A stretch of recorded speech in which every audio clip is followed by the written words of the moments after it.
السلام علیکم ورحمۃ اللہ وبرکاتہ۔ آج ہمارا اسماء الحسنہ کی کلاس کا آئی تھنک فورتھ سیشن ہے اور آج انشاءاللہ ہم کمپلیٹ کریں گے۔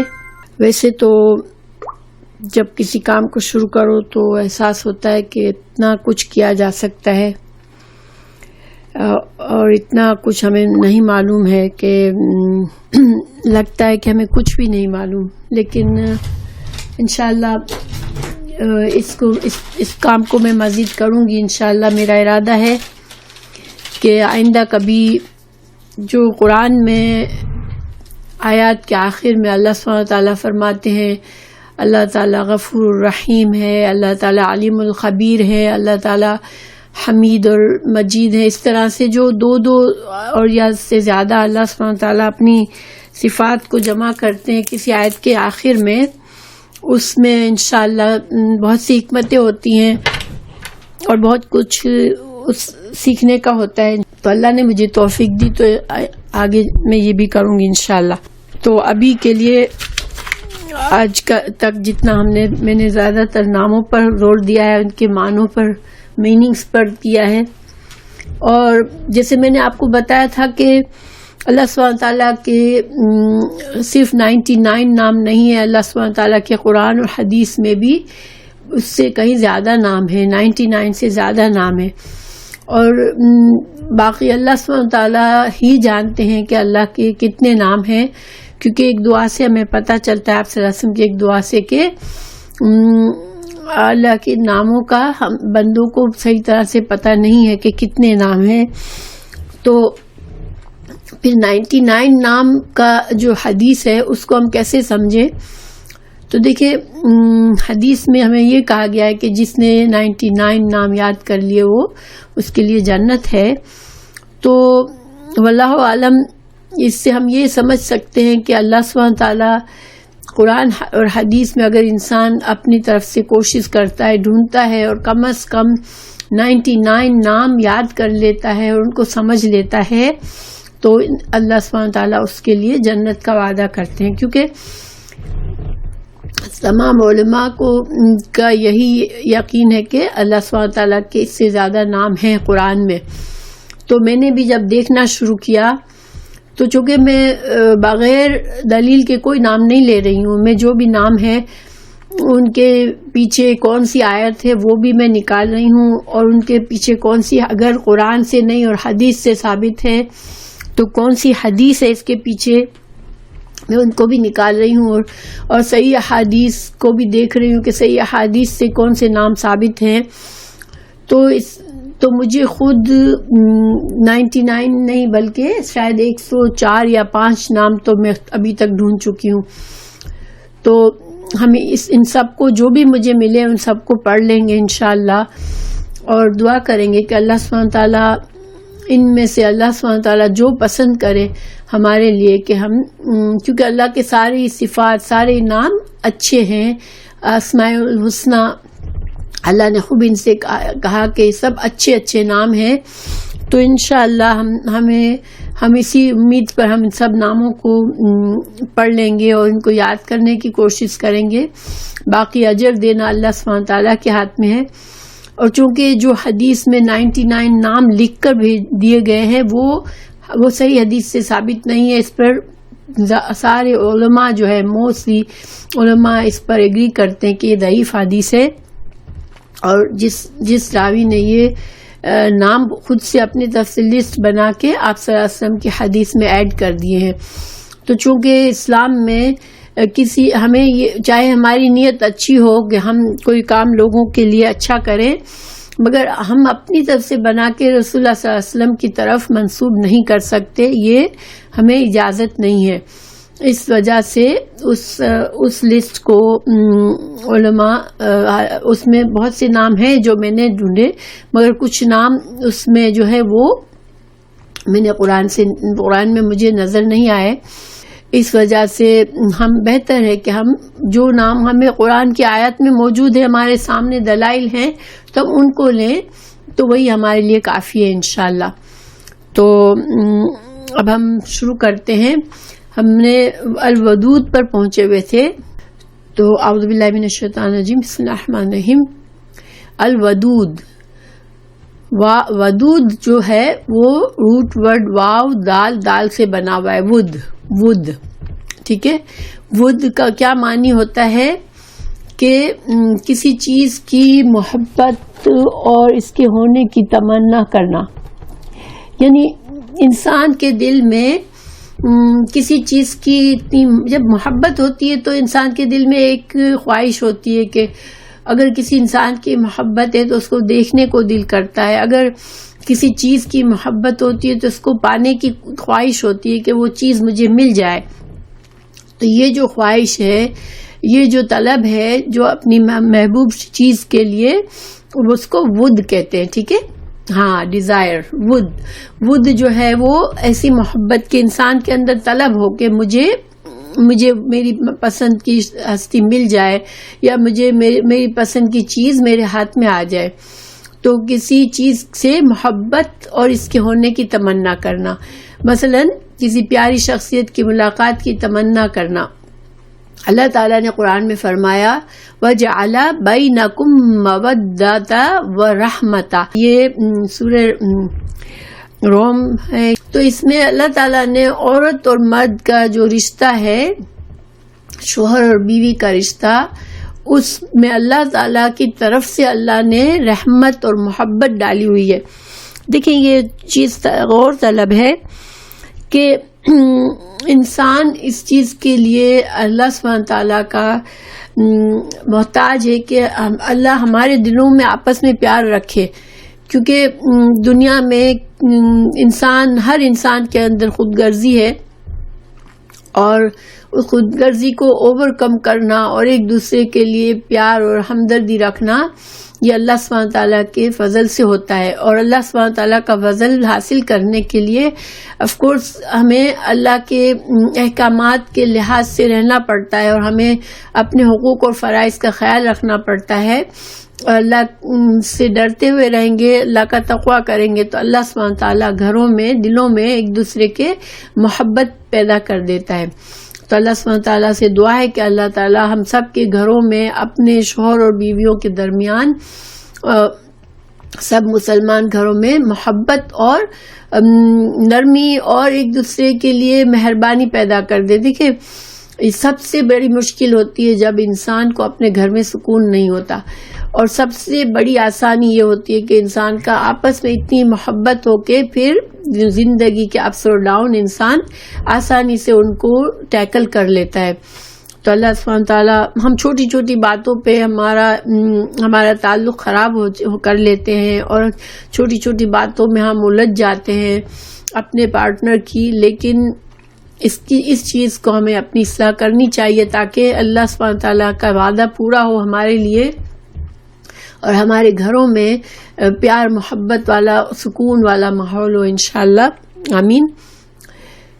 تو ودود کی مثال قرآن میں سورہ ہود 90 میں ہے وَاسْتَغْفِرُوا رَبَّكُمْ ثُمَّ تُوبُوا إِلَيْهِ إِنَّ رَبِّي رَحِيمٌ وَدُودٌ.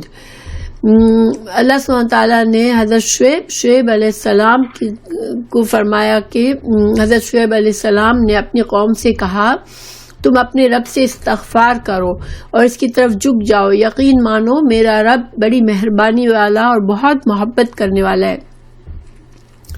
تو اس سے ہمیں دو باتیں پتہ چلی اس آیت سے کہ دیکھیں حضرت شعیب علیہ السلام کی قوم بہت ہی نافرمان تھی اور ان کو جھٹلا رہی تھی، ان کو مارنے کے در پہ تھی، اور ان کا علاج کیا بتا رہے ہیں ان کو؟ اللہ تعالیٰ تم اللہ سے استغفار کر لو، تم اپنے گناہوں کی معافی طلب کر لو تو اللہ سبحانہ تعالیٰ تم سے محبت کرے گا. اللہ سبحانہ تعالیٰ بہت محبت کرنے والا ہے. سبحان اللہ. اللہ سبحانہ تعالیٰ کی ذات کے بارے میں ہم جتنا غور کرتے ہیں، کہ صفات کو جتنا سمجھتے ہیں، ہمیں اتنا پیارا سا ایک تصور آتا ہے کہ اللہ سبحانہ تعالیٰ ہم پر کتنا مہربان ہے، اور ہم کتنا بھولے ہوئے رہتے ہیں دنیا میں. ہم کتنا بیٹھ کر غور کرتے ہیں اللہ کی ان پیاری پیاری صفات پر، ہم کتنا غور و فکر کرتے ہیں. حالانکہ ایک لمحے کے لیے سوچیں کہ دنیا میں ہمارا زیادہ تر وقت لوگوں کے پیچھے اس لیے خراب ہوتا ہے کہ لوگوں سے ہماری ایکسپیکٹیشنز پوری نہیں ہو رہی ہوتی ہے. لوگوں سے ہم کیئر کرتے ہیں, لوگ ہمارے ساتھ صحیح رویہ نہیں کرتے, اور ہم جس کے ساتھ بھی ہم ایکسپیکٹیشنز لگاتے ہیں ہماری ایکسپیکٹیشنز عام طور پر پوری نہیں ہوتی. لیکن الحمدللہ اللہ ایسا رب ہے جو ہم سے محبت کرتا ہے, اور بس جیسے ہم سے سب کچھ ایسا لگتا ہے کہ ہم اگر ایک قدم آگے بڑھتے ہیں تو اللہ سبحانہ وتعالیٰ ہمارے لیے ہم کو تھام لیتا ہے آگے بڑھ کے. تو انشاءاللہ اللہ سبحانہ وتعالیٰ ہمارے لیے آسان کر دے کہ ہم اللہ تعالیٰ سے جڑے رہیں. اسی میں ہمارے لیے فائدے ہیں اور اسی میں ہمارے لیے برکتیں ہیں. تو پھر سورہ بروج میں اللہ تعالیٰ نے فرمایا آیت 14 میں وَهُوَ الْغَفُورُ الْوَدُودُ, وہ بڑا بخشش کرنے والا اور بہت مہربان ہے.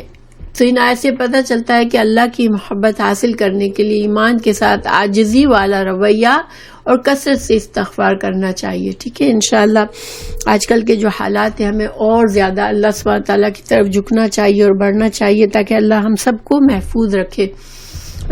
جو کچھ ہو رہا ہے ان کے جانی خطروں کے ساتھ ساتھ جو مالی نقصان ہو رہا ہے دنیا میں, کتنے لوگوں کی زندگیاں اس پر افیکٹ ہو رہی ہیں اور پتہ نہیں کب ان کی زندگیاں نارمل ہوگی. تو اللہ سبحانہ تعالیٰ ہی جانتا ہے. اللہ تعالیٰ ہم سب کی حفاظت کرے اور دنیا اور آخرت کے نقصان سے ہمیں بچائے. پھر اگلی صفت ہے المجید, میم جیم دال مجد. مجدن کا کیا مطلب ہوتا ہے؟ یہ مصدر ہے مجدن. مصدر کیا ہوتا ہے؟ کام کا نام ہوتا ہے, کسی صفت کا نام ہوتا ہے. تو مجدن کے معنی ہے کرم اور شرف اور بزرگی میں وسعت اور زیادتی کرنا. ٹھیک ہے, تو کرم, شرف اور بزرگی میں زیادتی کرنا, وسعت کرنا. سورہ ہود 73 میں فرمایا اللہ تعالیٰ نے انہ حمید مجید, بے شک اللہ تعالیٰ بہت تعریف والا اور بہت بزرگی والا ہے. المجید وہ ذات جو اپنے فضل و کرم سے خصوصی یعنی بلند مقامات عطا کرنے میں اور نعمتوں میں کثرت دینے میں بہت وسعت اور فراخی سے کام لے. چونکہ انسان کو جو کچھ ملا ہے وہ اللہ ہی کی طرف سے ملا ہے. اللہ سبحانہ تعالیٰ مجید ہے جو کہ ہمیں نعمت عطا فرماتا ہے اور بلندیاں عطا فرماتا ہے اور ہمارے لیے وسعت پیدا کرتا ہے. تو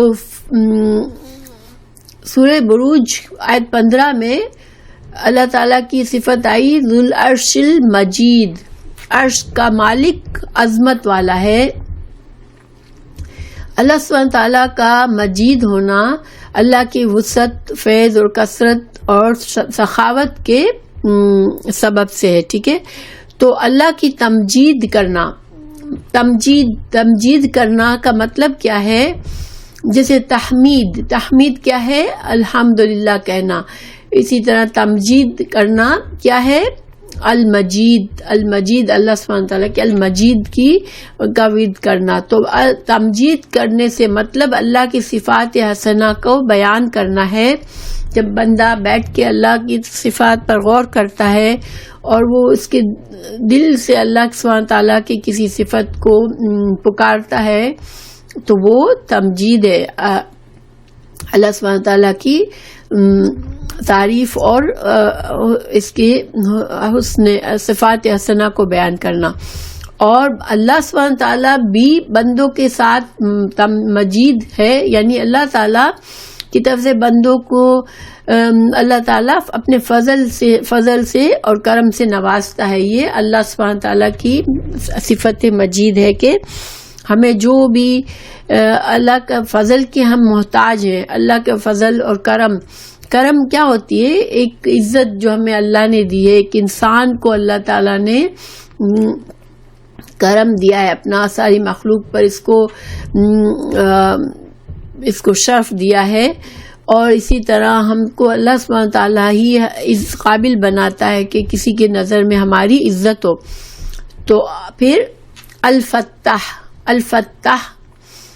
فتح سے ہے فتح کا مطلب ہوتا ہے کھولنا، ٹھیک ہے، کسی بندش اور پیچیدگی کو ختم کرنا، دروازے کھولنے کے لیے آتا ہے فتح ابواب، دروازے کو کھولنا۔ تو فتح جو ہے دو طرح سے ہوتا ہے، ایک ظاہری فتح، دروازہ کو کھولا، تالے کو کھولا وغیرہ، یہ کیا ہے، یہ ایک ظاہری بندش تھی، رکاوٹ تھی جس کو کھول دیا۔ دوسری طرح سے تنگ دستی کی بندش کو کھول کر فراوانی اور کشادگی کرنا، جہالت کی گھٹن اور پیچیدگی کو علم اور ہدایت سے کھول دینا، یہ کیا ہے، یہ فتح بھی، یہ بھی سب فتح کی قسمیں ہیں، یہ بھی ایک، مگر یہ کیا ہے، یہ حصی فتح نہیں ہے۔ فتح دروازہ کھولنا جو ہے وہ ہم نے اپنے آنکھوں سے دیکھا، دروازہ کو کھولا گیا، تالے کو کھولا، ہم نے تالا کھولتے ہیں ہم، لیکن تنگ دستی بھی ایک بندش ہوتی ہے جو انسان کو باندھ کے رکھتی ہے۔ تو تنگ دستی کی بندش کو دور کرنا، تنگ دستی جو ہے تنگ دستی کیا ہوتی ہے، انسان کی غربت ہوتی ہے، یعنی انسان کے ہاتھ بند جاتے ہیں۔ تنگ دستی کا مطلب ہے ہاتھ کا بند جانا۔ تو ہاتھ کب بند ہو جاتے ہیں، جب انسان کے پاس کچھ خرچنے کے لیے نہیں ہے، غربت اتنی ہے کہ انسان کے ہاتھ بند گئے ہیں، وہ کچھ نہیں کر سکتا۔ تو یہ کیا ہے، یہ تنگ دستی ہے بندے کی۔ اب اللہ سبحانہ تعالیٰ اس کو رزق کی فراوانی دیتا ہے تو اس کے اندر کشادگی آ جاتی ہے، اس کے ہاتھ کھل جاتے ہیں، اب وہ خرچ کر سکتا ہے۔ اسی طرح جہالت کی گھٹن، جب انسان کے پاس علم نہیں ہوتا تو وہ ایک طرح کی گھٹن اس کے اندر ہوتی ہے، اور اس گھٹن اور پیچیدگی کو علم اور ہدایت سے کھول دینا۔ بعض اوقات ہمیں کسی چیز کا علم نہیں ہوتا اور اس کام کو ہمیں ٹیکل کرنا ہوتا ہے، تو ایک دل میں تنگی اور گھٹن آ جاتی ہے، پریشانی آ جاتی ہے، اللہ سبحانہ تعالیٰ اس گھٹن کو دور کر دیتا ہے۔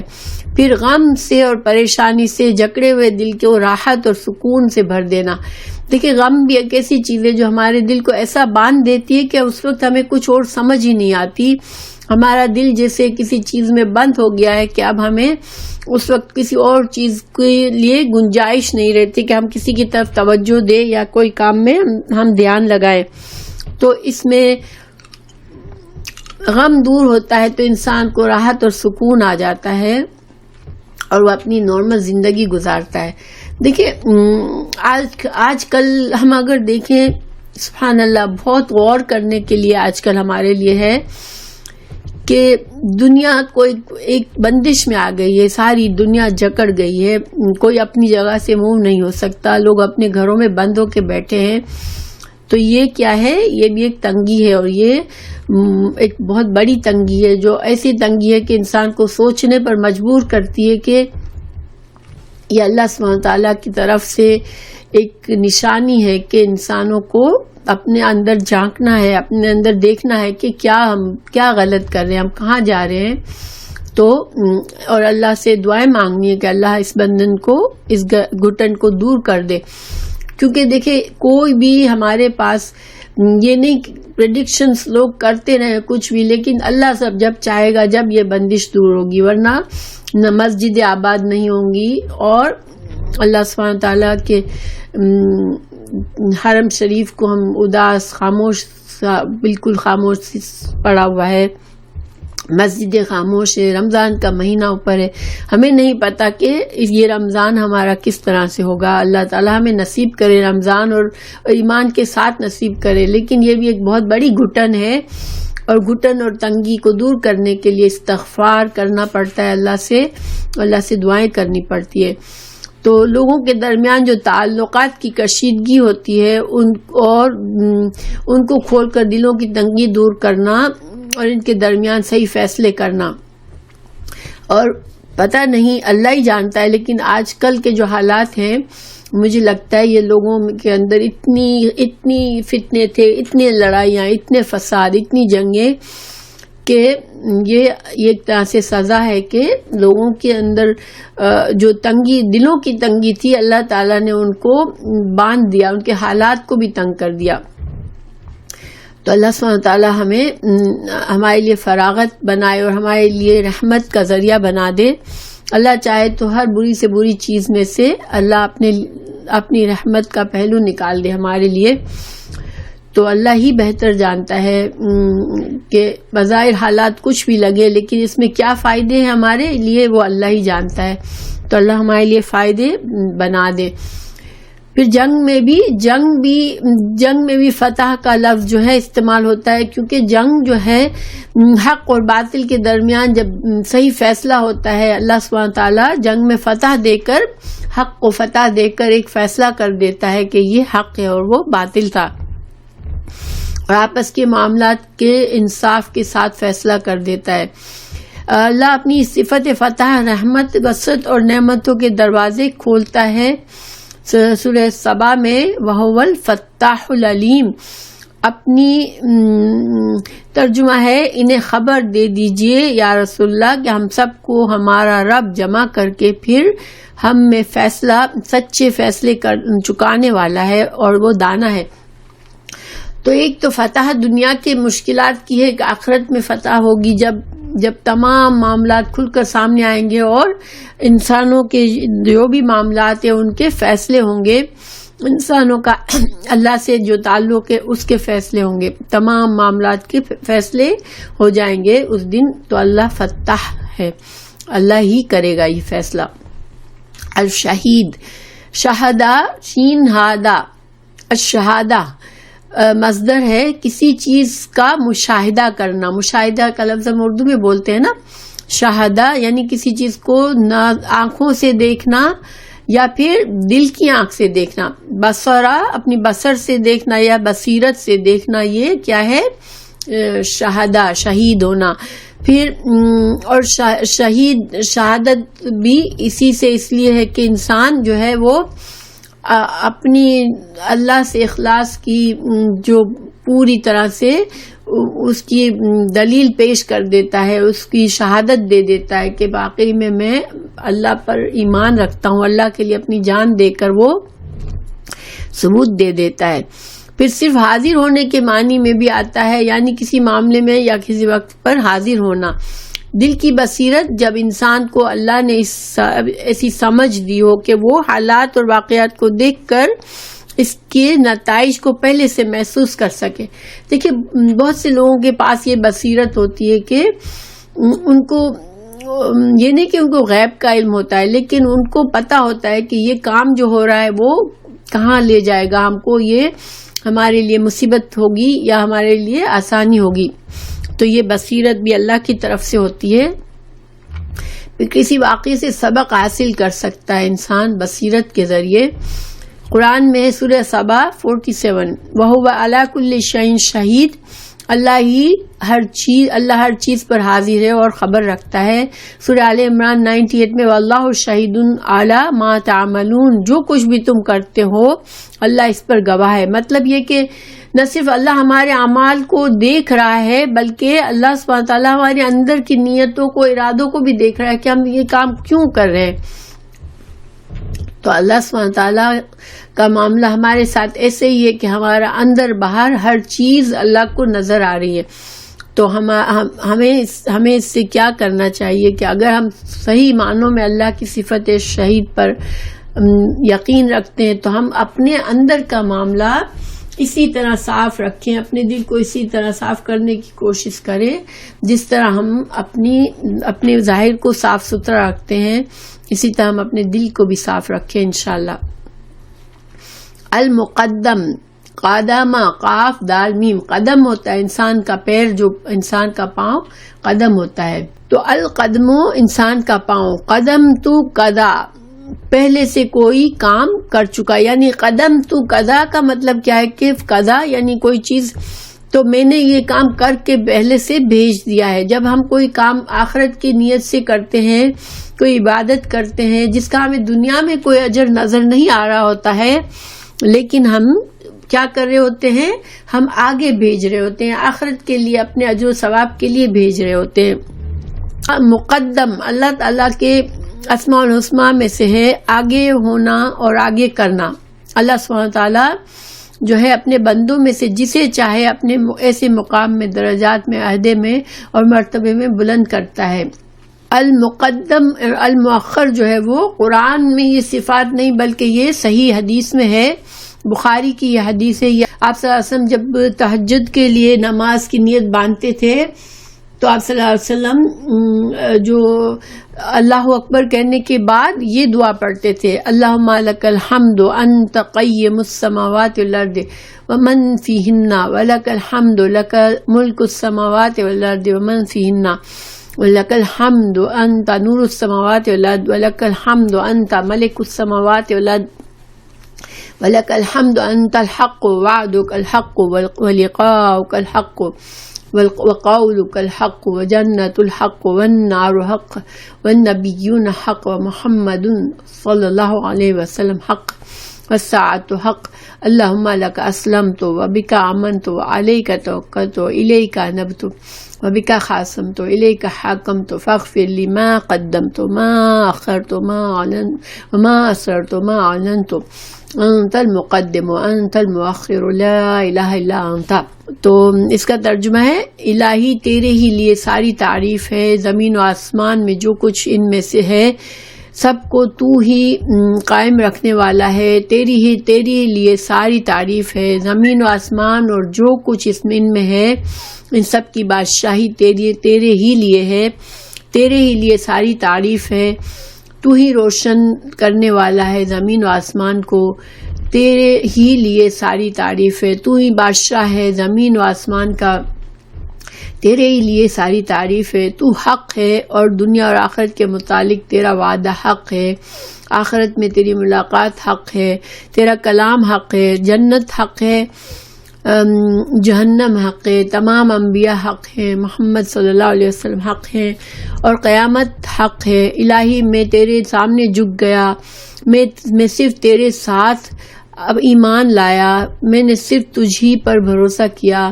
میں نے صرف تیرے طرف رجوع کیا، صرف تیری مدد سے دشمنوں سے جھگڑتا ہوں، اور میں نے صرف تجھے اپنا حاکم مانا، سو تو میرے اگلے پچھلے اور ظاہر و پوشیدہ جنہیں تو مجھ سے زیادہ جانتا ہے، سارے کے سارے گناہ معاف کر دے۔ تو یہ آگے کرنے والا ہے اور پیچھے ڈالنے والا ہے، تیرے سوا کوئی سچا معبود نہیں ہے۔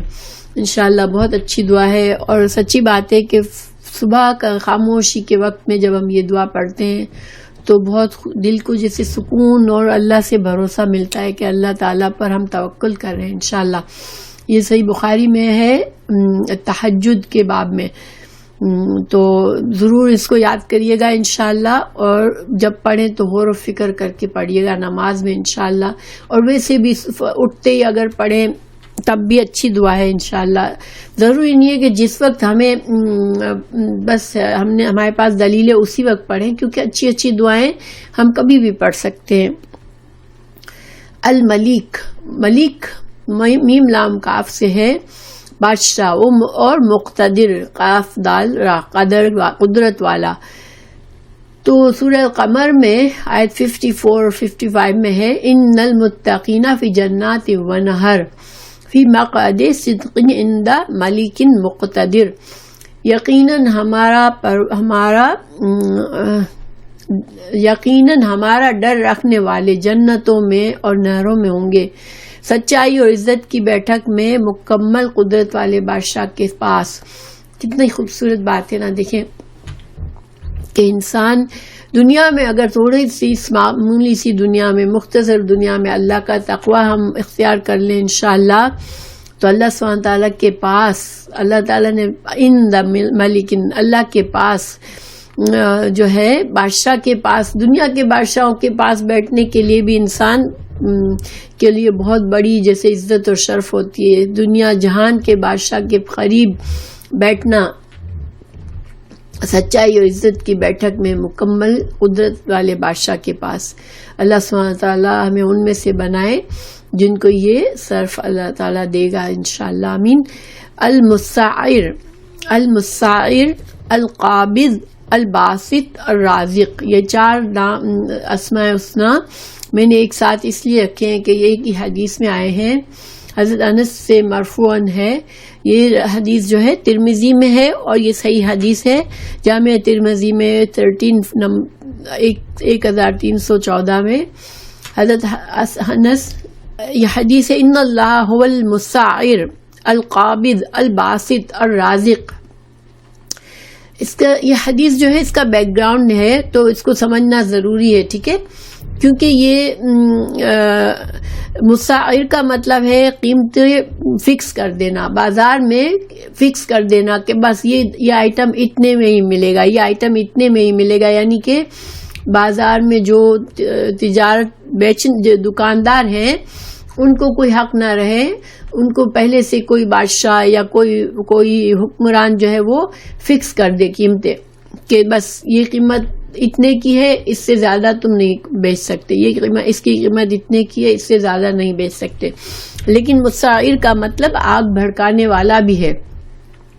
القابض کا مطلب تنگی کرنے والا ہے اور القابض کا مطلب کسی کو پکڑ لینے والا بھی ہے. الباسط کا مطلب وسعت دینے والا ہے اور باسط کا مطلب کسی کو چھوڑ دینا بھی ہے. اسی طرح رزاق کا مطلب رزق دینا. تو اس حدیث کا بیک گراؤنڈ سمجھنا ضروری ہے تاکہ ہم اس کے صحیح معنی لے سکیں. رسول اللہ صلی اللہ علیہ وسلم کے زمانے میں جب چیزوں کی قیمتیں بہت بڑھ گئیں اور لوگوں نے مہنگائی سے پریشان ہو کر رسول اللہ صلی اللہ علیہ وسلم سے درخواست کی کہ آپ بازار میں چیزوں کی قیمتیں فکس کر دیں، مقرر کر دیں کہ بس بازار والے بیچنے والے اس سے زیادہ ہم سے نہ لیں. اس میں بہت سیکھنے کا اس حدیث میں، کیونکہ آپ صلی اللہ علیہ وسلم نے فرمایا بے شک اللہ ہی قیمتیں مقرر کرنے والا ہے، وہی تنگی کرنے والا ہے، وہی وسعت دینے والا ہے اور وہی رزق دینے والا ہے. تو اس حدیث سے کیا آپ صلی اللہ علیہ وسلم نے کیا سمجھایا کہ یہ میرا کام نہیں ہے کہ میں بازار میں جا کر قیمتوں کو فکس کر دوں، ٹھیک ہے. چونکہ آپ صلی اللہ علیہ وسلم نے نہیں کیا، اس کا مطلب ہے کسی حکمران کو بھی یہ نہیں ہے کہ وہ جا کے بازار میں قیمتوں کو فکس کرے. اس کا کیوں ایسا ہے؟ کیونکہ دیکھیں چیزوں کی قیمتیں کب بڑھتی اور کب کم ہوتی ہے؟ جب چیزوں کی ضرورت بڑھ جاتی ہے اور چیزیں ضرورت کے مطابق اویلیبل نہیں ہے تو چیزیں مہنگی ہو جاتی ہیں. اگر چیزوں کی ضرورت کم ہے اور چیزوں کی کوانٹیٹیز بہت زیادہ ہو گئی ہے تو قیمتیں کم ہو جاتی ہیں. یہ ایک بازار کا اصول ہے. مگر بعض لوگ جو ہے وہ موقع کے لحاظ سے، جیسے اگر آج کل ہم دیکھیں کہ اب لوگ پینک میں ہیں، بہت سے لوگ بھاگ کے چیزیں خرید رہے ہیں. اب اس میں اگر کچھ لوگ سوچے کہ چلو یہ اچھا موقع ہے، میں نے تو $10 میں لی تھی چیز اور میں 12 میں بیچتا تھا، اب آج چونکہ اب لوگ پریشان ہیں اور بہت جلدی زیادہ کوانٹیٹیز جمع کر رہے ہیں تو آج میں ذرا زیادہ قیمت لے لوں، اور وہ اپنی قیمت $20 کر دیتا ہے اور اس کا اپنا منافع $2 سے $10 کر دیتا ہے. تو یہ جو ہے یہ کیا ہے؟ یہ جائز ہے کیا؟ اس کو ہم جائز سمجھیں گے؟ ایسا کرنا جائز ہے؟ ایسا کرنا جائز نہیں ہے، کیونکہ یہ تو موقع سے فائدہ اٹھا رہا ہے. لیکن بعض اوقات یہ چیز غلط ہے تو لیکن بعض اوقات وہ چیز کی دکاندار کو ہی مہنگی مل رہی ہے، اب وہ اپنا تھوڑا منافع رکھ کے مہنگی بیچ رہا ہے تو اس میں کوئی خرابی نہیں ہے، ٹھیک ہے. تو اس کے لیے اس حدیث میں دونوں معنی لیے جا سکتے ہیں کہ جو لوگ قیمتیں بڑھاتے ہیں موقع کا فائدہ اٹھانے کے لیے تو پھر اللہ ان کو پکڑنے والا بھی ہے، ٹھیک ہے، اور اللہ سبحانہ وتعالیٰ آگ میں ڈالنے والا بھی ہے. لیکن اگر ہم اس کو اس طرح سے مطلب لیں کہ دکاندار تو بیچارے اپنا صحیح چل رہے ہیں لیکن اب حالات ایسے ہیں کہ خود ان کی قیمتیں خرید بھی بڑھ گئی ہے اور جو ہے وہ چیز مہیا نہیں ہے، اس کی کمی ہو گئی ہے، تو پھر کیا کرے؟ اب وہ اپنا منافع تو جیسے رکھتا تھا، اگر وہ 10% رکھتا تھا تو اب آج بھی 10% رکھ رہا ہے، لیکن وہ چیز مہنگی ہو گئی ہے. اب اس پر دکاندار کو پنش کر کے اس پر پابندی لگا دی جائے کہ نہیں، جو چیز 12 میں بیچ رہے تھے اب وہ 12 میں ہی بیچو گے، مگر ہو سکتا ہے اس کو خود 13 میں لینی پڑ رہی ہو ابھی، اس وجہ سے کوئی حاکم اس کو فکس نہیں کر سکتا، مگر دکانداروں کو آف کورس تقوی سے کام لینے کا ہے. اس طرح سے انسان کو ڈرنا چاہیے، ٹھیک ہے. لیکن اگر چیز اویلیبل ہے اور کوئی کمی نہیں ہے، بس ٹیمپریری کوئی چیز سے لوگوں میں کچھ مسئلہ آ رہا ہے تو دکانداروں کو فائدہ نہیں اٹھانا چاہیے یا لوگوں کی لا علمی سے فائدہ نہیں اٹھانا چاہیے، لیکن اگر واقعی میں وہ چیز کمی ہے بازار میں تو پھر انسانوں کو جو ہے ٹھیک ہے پرائز کیا کرے، پیاز پرائز بڑھ گئی ہے تو بڑھ گئی ہے، ٹھیک ہے، انسان اپنی ضرورتوں کو دیکھیں، کنٹرول کرے۔ تو اب اس میں حکمت یہ کہ یہ سب کچھ اللہ کی طرف سے ہوتا ہے۔ اللہ سبحانہ وتعالیٰ چاہے تو کسی بھی چیز میں کشادگی پیدا کر دے، اللہ سبحانہ وتعالیٰ چاہے تو کسی بھی چیز میں تنگی کر دے، اور یہ بھی ایک پنشمنٹ ہوتی ہے جب انسانوں کے لیے ان کی ضرورت کی چیزیں اس طرح سے ملنا مشکل ہو جاتی ہے، تو یہ بھی ایک طرح سے پنشمنٹ ہے، اور اللہ ہی رزق دینے والا ہے، تو انسان کو اللہ سے رزق دعائیں مانگنی چاہیے، استغفار کرنے چاہیے، تاکہ اللہ سبحانہ تعالیٰ اس تنگی کو دور کر کے اللہ تعالیٰ، کیونکہ اللہ سبحانہ تعالیٰ قابض بھی ہے اور اللہ تعالیٰ باسط بھی ہے، تو اللہ سبحانہ تعالیٰ سے اس کی وسعت مانگ کر ہم انشاءاللہ دعائیں کر سکتے ہیں، لیکن قیمتوں کو فکس نہیں کر سکتے۔ تو رزاق رزق دینے والا اللہ ہے، ہر انسان کو یہ بھروسہ رکھنا چاہیے کہ میرا رزق اللہ کے پاس لکھا ہوا ہے، اور میرا جو رزق ہے وہ مجھے مل کے رہے گا، اللہ ہی رازق ہے، اللہ پر توکل کریں گے تو مجھے میرا رزق پورا مل جائے گا انشاءاللہ۔ ہم اگر استغفار کرتے رہیں گے اور صحیح طریقے سے حلال طریقوں سے ہم اپنا رزق ڈھونڈیں گے تو انشاءاللہ اللہ ہمیں رزق دے دے گا اپنا۔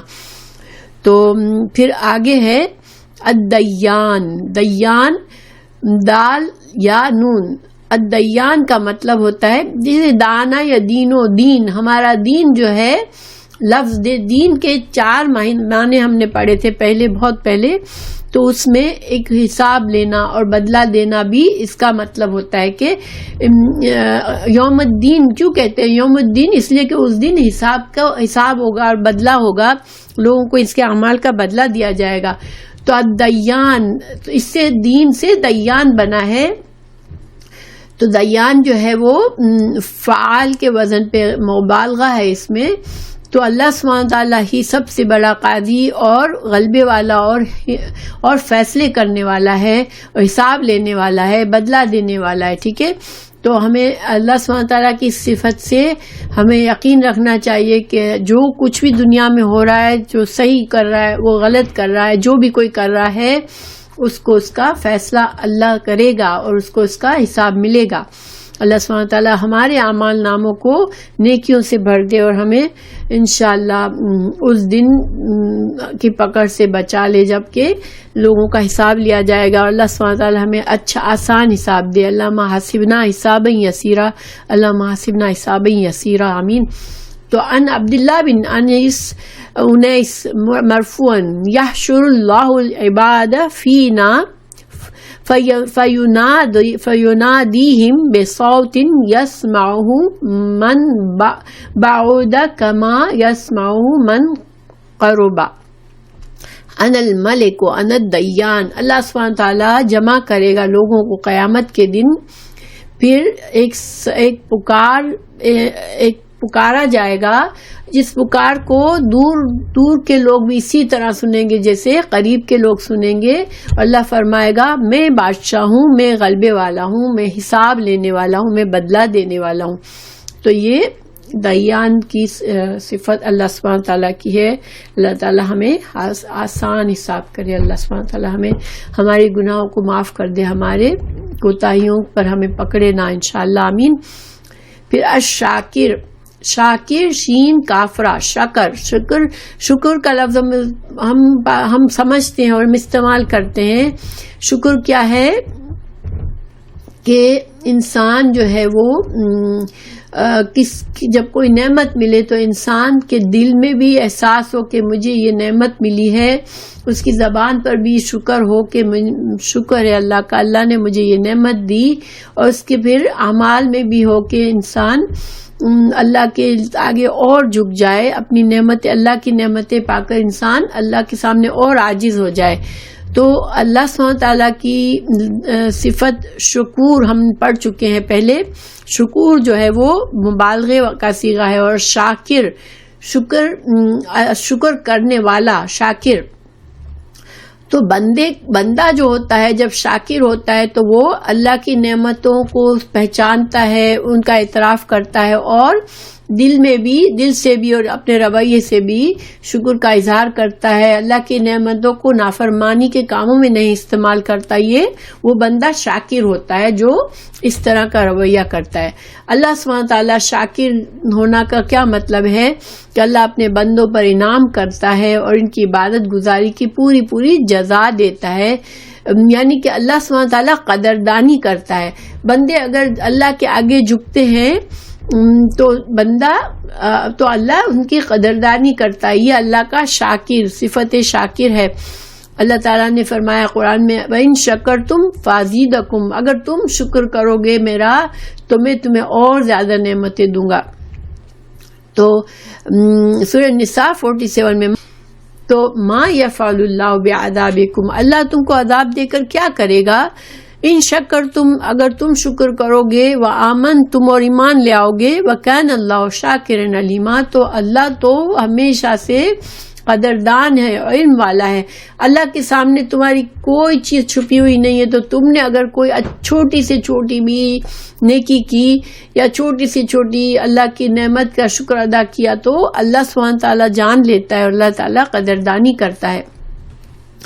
تو اللہ سبحانہ تعالیٰ ہمیں شکر گزار بندے بنائے، کیونکہ انسان کا عام طور پر رویہ ہوتا ہے کہ بہت نعمتیں مل جاتی ہے تو انسان اپنے آپ کو غنی سمجھنے لگتا ہے اور اپنے آپ کو بجائے اللہ کے سامنے اور جھکانے کے اس کے اندر غرور اور تکبر آ جاتا ہے۔ اللہ سبحانہ تعالیٰ ہمیں غرور، تکبر اور ریاکاری سے بچائے اور اپنے آگے اللہ سبحانہ تعالیٰ کے آگے ہم عاجز اور شکر گزار بندے بن کے رہیں انشاءاللہ۔ پھر العلی، عین لام واو، علو بلندی کو سے ہوتا ہے، وہ العلی العظیم، سورہ بقرہ میں آیت 255 میں یہ آئی ہے، وہ العلی العظیم، اللہ بہت بلند ہے اور سب سے بڑا ہے۔ اور آف کورس اللہ سبحانہ تعالیٰ ہی سب سے بلند ہے، کائنات کی ہر چیز اسی نے بنائی ہے اور وہ خالق اور مالک جو ہے وہ بلندی پر ہے، اللہ کا عرش جو ہے وہ بلندی پر ہے۔ تو صفت علی اللہ کی بلندی کو ظاہر کرتی ہے۔ پھر المنان، منان جو ہے میم نون نون، من کا مطلب ہوتا ہے احسان، منتو بھاری احسان، بہت بڑا احسان۔ قرآن میں ہے یمن علی من یشاء، اللہ سبحانہ تعالیٰ جس پر چاہے، اللہ تعالیٰ جس پر چاہے اس پر احسان کرے۔ اور یہاں پر اس آیت میں نبوت ملنے کو اللہ نے ایک نعمت کے طور پر بتایا کہ اللہ تعالیٰ نبوت کا ملنا ایک بڑا احسان ہے اور اللہ اپنے بندوں میں سے جس پر چاہتا ہے نبوت کا احسان فرماتا ہے۔ تو اللہ تعالیٰ اگر کسی کو نبی کا درجہ دیتا ہے، رسول کا درجہ دیتا ہے تو یہ اللہ کا بہت بڑا احسان ہے۔ اور دوسری جگہ اللہ نے فرمایا لقد من اللہ علی المؤمنین، اللہ نے مومنین پر بڑا احسان کیا، سورہ آل عمران 164 میں۔ تو بے شک اللہ تعالیٰ نے مومنوں پر اللہ تعالیٰ کا بڑا احسان ہے کہ انہی میں سے ایک رسول ان میں بھیجا جو انہیں اس کی آیتیں پڑھ کر سناتا ہے اور انہیں پاک کرتا ہے اور انہیں کتاب اور حکمت سکھاتا ہے، یقیناً یہ سب اس سے پہلے کھلی گمراہی میں تھے۔ دیکھیں اللہ تعالیٰ کی نعمتیں تو اللہ نے ہمیں بے شمار دی ہے، لیکن من کا لفظ کس پر استعمال کیا؟ اللہ کی طرف سے اگر انسان کو ہدایت مل گئی، دین کا علم مل گیا، رسول اللہ صلی اللہ علیہ وسلم کا آنا ہمارے لیے، آپ صلی اللہ علیہ وسلم کی بعثت ہمارے لیے اللہ کا بہت بڑا احسان ہے۔ پھر اگر ہمیں اللہ تعالیٰ توفیق دے دے کہ ہم اس علم کو حاصل کر لیں اور اس دین کی سمجھ لیں اور اس کے مطابق زندگی گزارے تو یہ ہم پر اللہ کا بہت بڑا احسان ہے۔ حدیث میں ہے، حضرت انس سے ابو داؤد میں ہے، لا الہ الا انت المنان، المنان کی صفت جو ہے وہ قرآن میں المنان کے طور پر نہیں آئی ہے لیکن فعل کے طور پر آئی ہے کہ اللہ نے احسان کیا۔ یہاں یمنو تو مننا یا منو آئی ہے کہ اللہ نے احسان کیا، لیکن المنان کا جو اسم ہے وہ قرآن میں نہیں استعمال ہوا ہے، یہ حدیث میں آیا ہے، حضرت انس کی حدیث ہے، یہ سنن ابن ماجہ میں ہے اور یہ حسن درجے کی حدیث ہے۔ لا الہ الا انت المنان، تیرے سوا الہ کوئی الہ نہیں اور تو منان ہے، تو بہت زیادہ احسان کرنے والا ہے۔ اللہ تعالی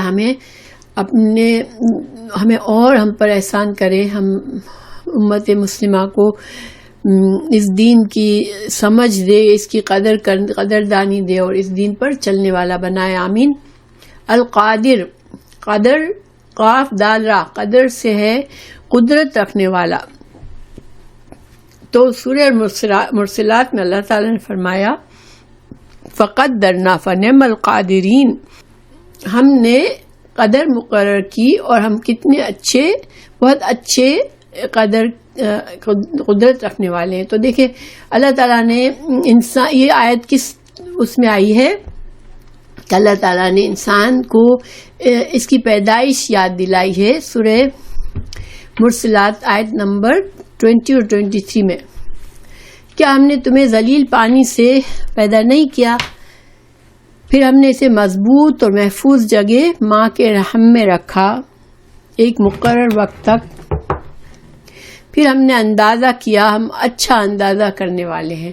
تو اللہ تعالیٰ نے انسان کو اس کی تخلیق سمجھائی کہ تم انسان، دیکھیں کبھی بیٹھ کے سوچنا نہیں ہے، جب اس کو طاقت ہوتی ہے، قوت ہوتی ہے، بڑا زندگی میں مست ہوتا ہے، وہ سوچتا نہیں ہے کہ میری حقیقت کیا تھی، اصل میں ایک پانی کی بوند سے بنا ہوں، اور اللہ سبحانہ تعالیٰ ہی نے اگر مجھے ٹھیک ٹھاک بنایا اور مجھے اتنی بے شمار صلاحیتیں عطا فرمائی تو میں آج اس قابل ہوں کہ میں دنیا میں کچھ کر رہا ہوں، یہ انسان بھول جاتا ہے۔ لیکن اللہ تعالیٰ نے وہ چیز یاد دلائی ہمیں کہ ہم کیا تھے، ہم کمزور پانی کی بوند تھے جو کہ ضائع بھی ہو سکتی تھی، مگر اللہ نے اس کو سنبھالا اور اللہ سبحانہ تعالیٰ نے اس کو بڑھایا اور اللہ تعالیٰ نے ہمیں ایک انسان بنا دیا۔ اللہ نے ہمیں بے شمار صلاحیتیں عطا فرمائی۔ تو پھر الخلاق، خالقہ، ہم خالق بھی صفت آئی ہے قرآن میں، وہ بھی ابھی آئے گی۔ تو ان ربک هو الخلاق العلیم، خلاق جو ہے وہ مبالغے کا صیغہ ہے، سورہ حجر میں آیا ہے 86 آیت میں، یقیناً تیرا پروردگار ہی پیدا کرنے والا اور جاننے والا ہے۔ چونکہ خلاق اور خالق کا میں ابھی بتا دیتی ہوں، وہ پہلے بعد میں آئے گا، لیکن چونکہ ان دونوں میں سیم میننگ ہے، بس ایک میں مبالغہ ہے۔ تو خالقہ کا کیا مطلب ہوتا ہے؟ خا لام قاف سے بنتا ہے اور اس کا مطلب ہے پیدا کرنے والا۔ خلقہ کسی چیز کو بنانے کے لیے پوری طرح اندازہ لگانا، خاکہ بنانا۔ دیکھیں جب کوئی انسان کوئی چیز بنانے کے لیے بیٹھتا ہے تو اسے پہلے دماغ میں یا پیپر پر خاکہ بنانا پڑتا ہے۔ اسی طرح سافٹ ویئر بنانے کے لیے فلو چارٹ بناتے ہیں۔ تو یعنی کہ اس خلقہ کا مطلب ایک معنی ہوتا ہے کہ خاکہ بنانا، کسی چیز کی پوری پلاننگ کرنا۔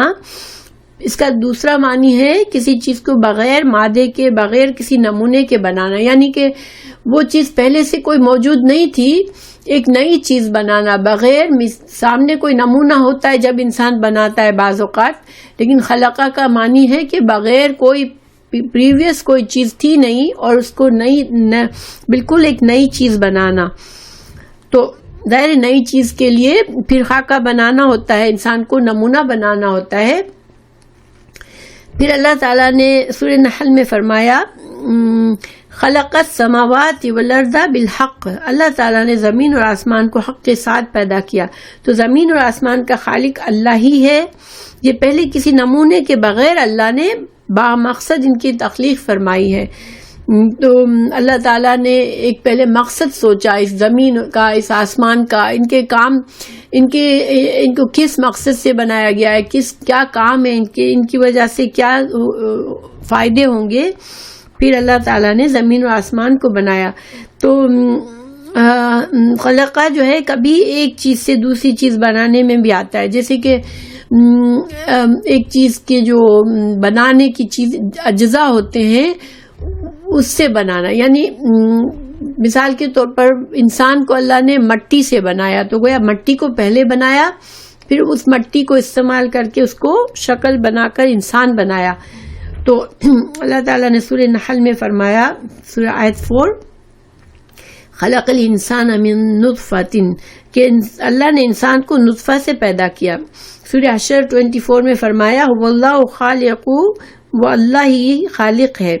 سورہ المومنون میں 14 میں فتبارک اللہ احسن الخالقین، برکت والا ہے وہ اللہ جو سب سے اچھی پیدائش کرنے والا ہے۔ تو خلقہ اور خلاق جو ہے وہ اس میں سیم معنی ہے سارے، مگر خلاق العلیم بہت زیادہ پیدا کرنے والا، یعنی خلاق بہت بڑا پیدا کرنے والا اور جاننے والا ہے۔ اچھا، المالک میم لام کاف سے ہے، حاکم، مالک کا مطلب ہوتا ہے کوئی حاکم ہو یا چیز کی ملکیت رکھنے والا ہو۔ حضرت ابو ہریرہ کی حدیث ہے، لا مالک الا اللہ عز وجل، اللہ عز وجل کے سوا کوئی مالک نہیں ہے۔ یہ حدیث میں ہے، صحیح مسلم کی حدیث ہے، الرزاق رزق دینے والا، رازقہ رزق میں ہر چیز آ جاتی ہے، صرف کھانا پینا نہیں بلکہ ہماری صلاحیتیں، ہماری یعنی کہ جو بھی چیزیں ہمارا علم بھی ہمارا رزق ہے، ٹھیک ہے، رزق علم ہے اور ہماری صلاحیتیں ہیں اور ہماری قوتیں ہیں، ہمارا وقت بھی ہمارا رزق ہے کہ دنیا میں ہمیں کتنا وقت دیا ہے اللہ نے، یہ بھی ہمارا رزق ہے۔ تو اللہ تعالیٰ رزاق ہے، فعال کا وزن یہ بھی مبالغہ ہے۔ ان اللہ هو الرزاق ذو القوة المتین، اللہ تعالیٰ روزی دینے والا ہے اور قوت والا ہے اور زور آور ہے۔ تو یہ سورہ الذاریات میں اللہ کی صفت آئی ہے، اور انسان کو کبھی نہیں بھولنا چاہیے کہ اللہ ہی کا رزق ہے جو میرے پاس ہے، میرے پاس جو بھی کچھ ہے وہ اللہ کا دیا ہوا رزق ہے، ہماری زندگی کی مہلت بھی ہمارا رزق ہے۔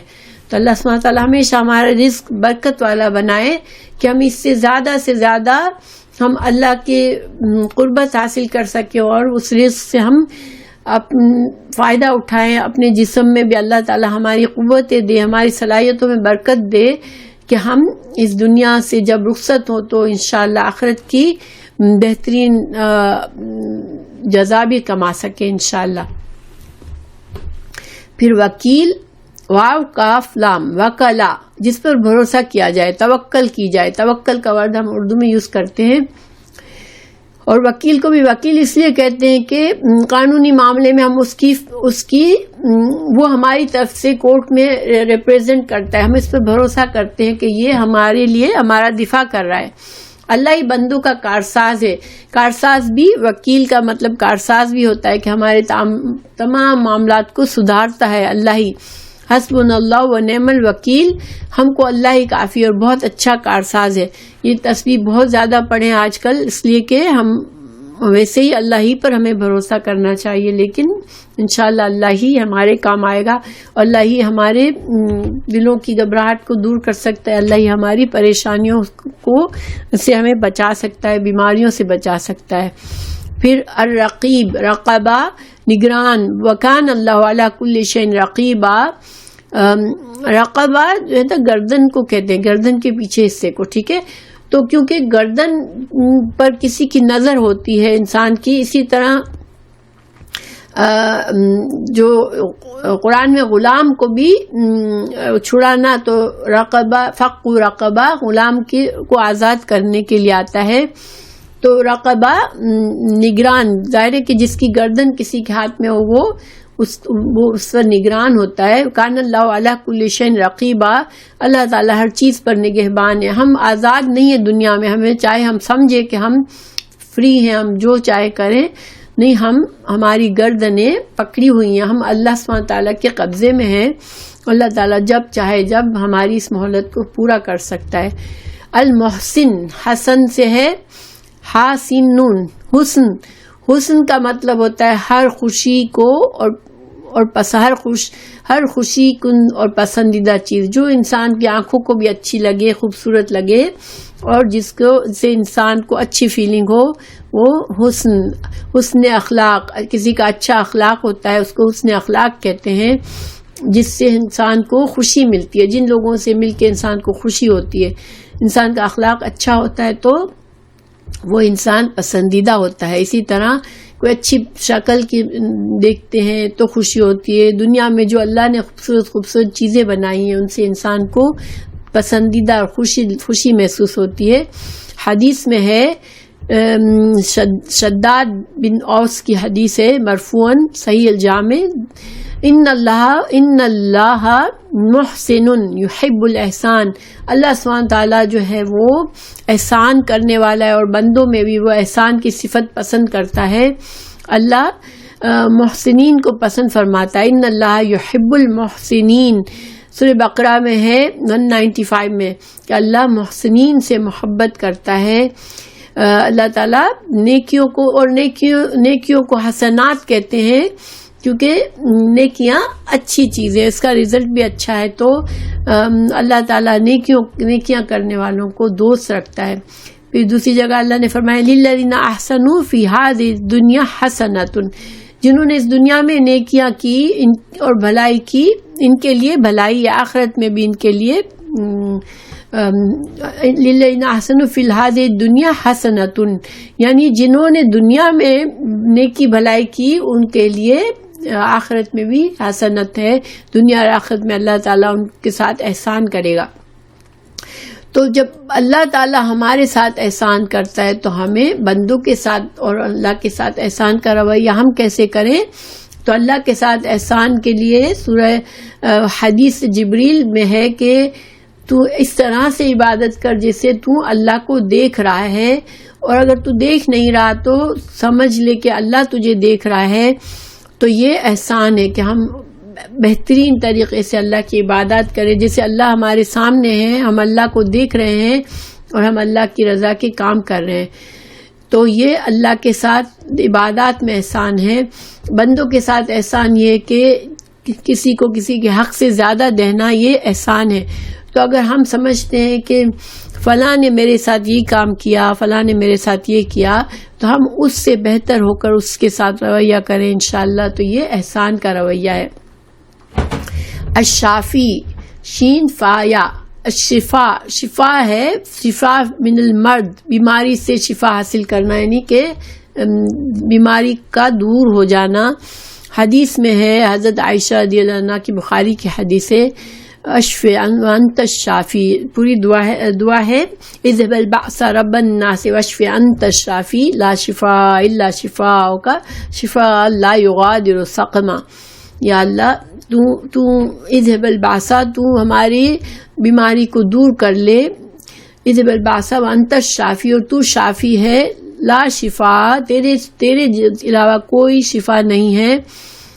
لا شفاء اذهب البأس رب الناس واشفی انت الشافی لا شفاء الا انت، تیرے سوا کوئی شفا دینے والا نہیں ہے. تو اس طرح سے شفا عطا کر کے بیماری کا نشان بنا رہے. تو یہ دعا مشہور ہے، انشاءاللہ آپ لوگوں میں سے کسی کو یاد ہوگی. انسان کو بیماری کے وقت یہ پڑھنا چاہیے اذهب البأس رب الناس واشفی انت الشافی لا شفاء الا شفاءک شفاء لا یغادر سقما. ٹھیک ہے، تو ذرا سی بھی بیماری نہ بچ جائے، ذرا سی بھی بیماری نہ رہے، اس طرح سے شفا عطا کر دے. آمین. پھر قرآن جو ہے وہ اللہ تعالی نے فرمایا کہ قرآن میں ہدایت اور شفا ہے مومنوں کے لیے. قرآن کے سیکھنے اور پڑھنے سے انسان کو جسمانی بھی اور روحانی بھی شفا ملتی ہے. اور الرفیق، رفقا مہربان دوست، رفقاً مہربانی کا برتاؤ کرنا. رفیق یحب الرفق فی الامر کلہ، بخاری کی حدیث ہے کہ اللہ تعالیٰ رفیق ہے، اللہ تعالیٰ بندوں کے ساتھ نرمی اور مہربانی کرتا ہے، اور وہ پسند فرماتا ہے کہ ہر معاملے میں نرمی اور مہربانی کو پسند فرماتا ہے. تو انسان بھی اپنے اندر یہ رفق پیدا کرے کہ دوسری مخلوق کے ساتھ انسان مہربانی کا برتاؤ کرے انشاءاللہ. پھر المعطی، معطی عطا سے ہے، عین طا حمزہ، عطا العطا جو چیز دی جائے. معطا بہت جلدی دینے والا. تو حدیث میں ہے، بخاری کی حدیث ہے معاویہ بن ابی سفیان سے، واللہ معطی وانا القاسم، کہ اللہ تعالیٰ جو ہے، رسول اللہ صلی اللہ علیہ وسلم نے فرمایا کہ اللہ تعالیٰ علم دینے والا ہے اور میں اس کو تقسیم کرنے والا ہوں، کیونکہ سارا علم اللہ ہی کی طرف سے آتا ہے۔ تو اللہ تعالیٰ نے ہی نبوت کا علم رسول اللہ صلی اللہ علیہ وسلم کو عطا فرمایا، اور وہ آپ صلی اللہ علیہ وسلم نے اپنے امت کے لیے تقسیم کیا۔ اللہ تعالیٰ ہمیں بڑا حصہ نصیب کرے اس علم کا، اور ہمیں اللہ تعالیٰ ہم سے راضی ہو جائے اور اس نفع بخش علم عطا کرے، آمین۔ المقیت، قاف واو تا قوت سے ہے، اقاتہ یقیتہ، ایسی چیز دینے کے ہے جس سے کوئی قوت حاصل ہو۔ مقیت کا کیا مطلب ہے کہ اللہ تعالیٰ ہمیں قوتیں دیتا ہے جس کی وجہ سے ہمیں کوئی چیز کرنے کی ہمارے اندر طاقت آتی ہے۔ تو دیکھیں انسان کہتا ہے کہ جسمانی طاقت انسان کو ملتی ہے، وہ بڑے بڑے کام کرتا ہے، مگر وہ جسمانی طاقت دینے والا کون ہے؟ اللہ ہے۔ اسی طرح دماغی طاقت اللہ دیتا ہے کسی کو، وہ بڑے بڑے اس سے کام کرتا ہے، لوگوں کو فائدہ پہنچاتا ہے، وہ قوت دینے والا کون ہے؟ اللہ ہے۔ تو ہماری ہر صلاحیت جو ہے وہ اللہ کی طرف سے دی ہوئی ہے۔ تو حدیث ہے کہ کفا بالرجل ان اسمن ان یضیع من یقوت، کہ انسان کے لیے یہی بڑا گناہ نف ہے اس کے لیے کہ اللہ کی دی ہوئی صلاحیتوں کو ضائع کر دے۔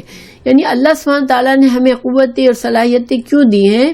تاکہ ہم ان کو دنیا میں اللہ کی رضا حاصل کرنے کے لیے استعمال کریں۔ تو ہر انسان کو اپنی قوت کو پہچاننا چاہیے۔ اللہ نے ہر انسان کو الگ الگ قوتیں دی ہیں، کسی کے اندر کس طرح کی سمجھ زیادہ ہے، کسی کے اندر جسمانی قوت زیادہ ہے، کسی کے اندر مالی قوت زیادہ ہے۔ تو ہم اپنی قوتوں کو پہچانیں کہ اللہ نے مجھے کیا قوتیں دی ہیں، اور پھر ان قوتوں کا صحیح استعمال کر کے ہم اللہ کی رضا حاصل کریں۔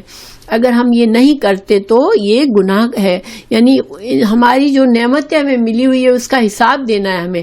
تو اللہ نے ہمیں جو نعمتیں دی ہے اس کا ایک مقصد ہے کہ ان کا صحیح استعمال کریں، ان کو ضائع نہ کریں، کیونکہ نعمتوں کو، اللہ کی نعمتوں کو ضائع کرنا بھی بہت بڑا گناہ ہے۔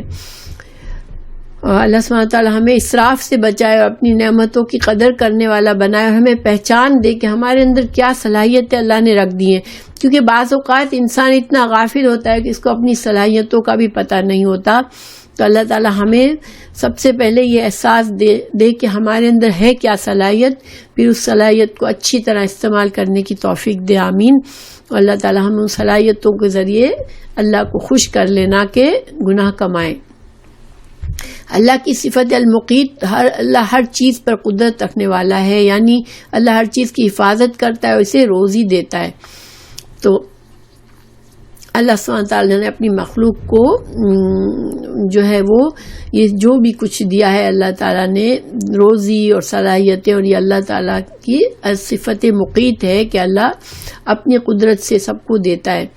وَكَانَ اللَّهُ عَلَى كُلِّ شَيْءٍ مُقِيتًا، جو شخص کسی نیکی یا بھلے کام کی سفارش کرے اسے بھی اس کا کچھ حصہ ملے گا، اور جو برائی اور بدی کی سفارش کرے گا اس کے لیے بھی اس میں سے ایک حصہ ہے۔ اور اللہ تعالیٰ ہر چیز پر قدرت رکھنے والا ہے، کیونکہ اللہ تعالیٰ نے ہمیں قوتیں دی ہیں۔ تو اب کوئی اچھے کام میں ہم اس قوتوں کا ساتھ استعمال کریں گے، کہیں نیکی کے کام میں ہم شریک ہو جائیں گے تو ہمارے لیے اس میں سے حصہ مل جائے گا۔ ہم ان قوتوں کو استعمال کر کے کسی برائی کے کام میں حصہ لیں گے تو ہمارے لیے اس کے لیے سزا ہوگی، اس میں برائی کا حصہ ملے گا ہمیں۔ اللہ تعالیٰ ہمیں نیکی کے معاملے میں حصہ ڈالنے والا بنائے، آمین۔ پھر اس کا مطلب یہ کہ انسان اپنا وقت، اپنی صلاحیتیں، اپنا علم کسی اچھے کام میں تعاون میں گزارے تو دنیا اور آخرت کا فائدہ کمائے گا۔ اسی طرح برے کاموں سے، نافرمانی کے کاموں سے انسان تعاون کر کے گناہ کماتا ہے۔ کسی کے گناہ کو صرف ہم سن کر اس کو خوشی سے سن بھی لیتے ہیں تو ہم گناہ کماتے ہیں۔ اسی لیے انسان کو کسی کی برائی کو کرتا دیکھ کر کبھی بھی، چاہے کتنا بھی ہمارا کلوز دوست ہے، ہمیں اس کی برائی کے ہاں میں ہاں نہیں ملانا چاہیے، کیونکہ برائی اس نے کی اور ہم حصہ کما لیتے ہیں اس کی برائی میں ہاں ملا کر۔ اور بعض اوقات ہم جو ہے وہ یہ سمجھتے ہیں کہ اس معاملے میں ذرا لحاظ کر دیتے ہیں، ہمارا دل ہمیں کہتا ہے کہ یہ انسان اس نے غلط کیا، مگر ہم اس کو ٹوکنے کے بجائے ہم اس کو ہاں میں ملا دیتے ہیں، تو یہ ہم نے گناہ بھی کما لیا اس کی وجہ سے. اس لیے انسان کو اس معاملے میں اپنا خیال رکھنا چاہیے. السید، حدیث میں ہے سید کا مطلب مالک. السید اللہ سید ہے، ابو داؤد کی حدیث ہے. اس کے بارے میں نے زیادہ کچھ اس لیے نہیں کیا کہ یہ حدیث ریفرنس مجھے ملا نہیں، یعنی اپنی آنکھوں سے میں نے یہ حدیث نہیں پڑھی، لیکن اس میں جہاں سے میں نے لی وہاں ابو داؤد کا ریفرنس لکھا ہوا ہے. مگر چونکہ حدیث نمبر یا باب یا نہیں لکھی ہوئی ہے تو مجھے وہ حدیث ڈھونڈنے میں مشکل ہوئی. الطیب، طیب طابہ یطیب، طیب پاکیزہ اور حلال، خوب اچھی چیز، پاکیزہ چیز. انسانوں میں طیب وہ انسان ہے جو جہالت اور فسق اور قبیح اعمال کی نجاست سے پاک ہو، اور علم اور ایمان اور نیک اعمال کے زیور سے آراستہ ہو. اچھا اخلاق ہو انسان کا، اس کے اندر جہالت نہ ہو، گناہ کے عادی نہ ہو، اور برے کام کرنے والا نہ ہو. تو یہ، اور سب سے بڑی بات ایمان ہو، تو وہ طیب ہے انسان. ٹھیک ہے، ایمان انسان کو پاک بناتا ہے. پھر اچھے اخلاق اور اچھے اعمال سے انسان جو ہے وہ طیب بن جاتا ہے، پاک صاف بن جاتا ہے. اور اللہ سبحانہ تعالیٰ کی ذات پاک ہے، اللہ کی صفت الطیب، اللہ کی ذات پاک ہے، ہر نقص اور عیب سے پاک ہے. ان اللہ طیب لا یقبل الا طیبا، حدیث صحیح مسلم کی ہے کہ اللہ سبحانہ تعالیٰ جو ہے وہ ذات پاک ہے، اور وہ پاک صدقات اور اعمال اور چیزوں کو قبول کرتا ہے. تو جب کبھی صدقہ کریں تو شیور کریں کہ انشاءاللہ وہ پاک صاف ہے، ہمارا پاکیزہ حلال کمائی کا کیا ہوا ہے، اور اچھی نیت سے کریں. کیونکہ بعض لوگ جیسے مثال کے طور پر پیسہ بینک میں پڑھایا، اب انٹرسٹ آیا تو وہ اس سے کسی کا مدد کر دیتے ہیں، اور دل میں سمجھتے ہیں ہم نے کوئی نیک کام کیا. تو چونکہ انٹرسٹ حلال چیز نہیں ہے تو اس کا صدقہ بھی قبول نہیں ہے. انسان کو ہمیشہ صدقات پاک مال سے کرنے چاہیے. پھر الحکم، رسول اللہ صلی اللہ علیہ وسلم کے زمانے میں ایک آدمی کو لوگ ابو الحکم کہتے تھے. اس کی کنیت ابو الحکم مشہور ہو گئی. اس کا کوئی بچہ حکم کے نام کا نہیں تھا. آپ کو پتہ ہے کنیت عام طور پر پہلے بیٹے کے نام سے ہوتی ہے، تو ابو الحکم کہتے تھے اس کو. آپ صلی اللہ علیہ وسلم نے اس کو بلایا، اس کو کہا کہ تم ابو الحکم کیوں کہلواتے ہو؟ تو اس نے کہا کہ چونکہ لوگ میرے پاس فیصلہ کرنے کے لیے آتے ہیں، اور میں اللہ کے فضل سے ایسا فیصلہ کرتا ہوں کہ دونوں فریق خوشی سے قبول کر لیتے ہیں، تو لوگ مجھے ابو الحکم کہتے ہیں. تو آپ صلی اللہ علیہ وسلم نے فرمایا نہیں، تم اپنی کنیت، تمہارا بیٹا ہے کوئی؟ اس نے کہا ہاں، بڑا بیٹا میرا ابو شریح ہے. تو آپ صلی اللہ علیہ وسلم نے اس کی کنیت ابو شریح رکھ دی، اور فرمایا اللہ حکم و الیہ الحکم، اللہ ہی جو ہے وہ قاضی یا جج ہے، اور اسی کی طرف سارے فیصلے ہیں.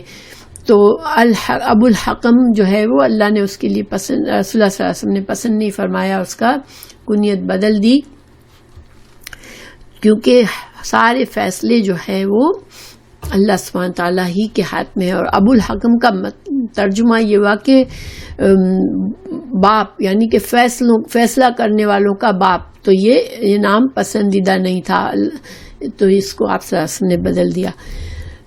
تو پھر الغفار، غین فارا، اللہ کی طرف سے مغفرت اور یا غفران کے معنی ہوتے ہیں کہ بندے کو اللہ عذاب سے بچا لے. ٹھیک ہے، غفرا کا مطلب ہوتا ہے کہ چھپا لینا، بچا لینا، مٹا دینا. تو اللہ تعالیٰ بندوں کے گناہوں کے باوجود اس کے گناہوں کو پردہ کر کے اس کو عذاب دینے کے بجائے اس کو بخش دیتا ہے، اس کو مغفرت کہتے ہیں. تو بندے کے گناہوں کو اپنی رحمت سے چھپا لیتا ہے اللہ، اور بندے کو سزا نہیں دیتا. اللہ تعالیٰ الغفار ہے. رب السماوات والارض وما بینہما عزیز الغفار، سورہ صاد 66 میں یہ آئی ہے صفت الغفار کی. اللہ تعالیٰ یہ سورہ صاد 66 ہے، ٹھیک ہے۔ اللہ تعالیٰ واحد اور غالب کے علاوہ اور کوئی عبادت کے لائق نہیں، جو پروردگار ہے آسمانوں کا اور زمین کا اور جو کچھ ان کے درمیان ہے، وہ زبردست اور بڑا بخشنے والا ہے۔ انسان کو زیادہ سے زیادہ استغفار کرنا چاہیے، کیونکہ اللہ سبحانہ تعالیٰ بندوں کے استغفار کو پسند فرماتا ہے، اس کو پاک کرتا ہے گناہوں سے۔ پھر الرؤوف،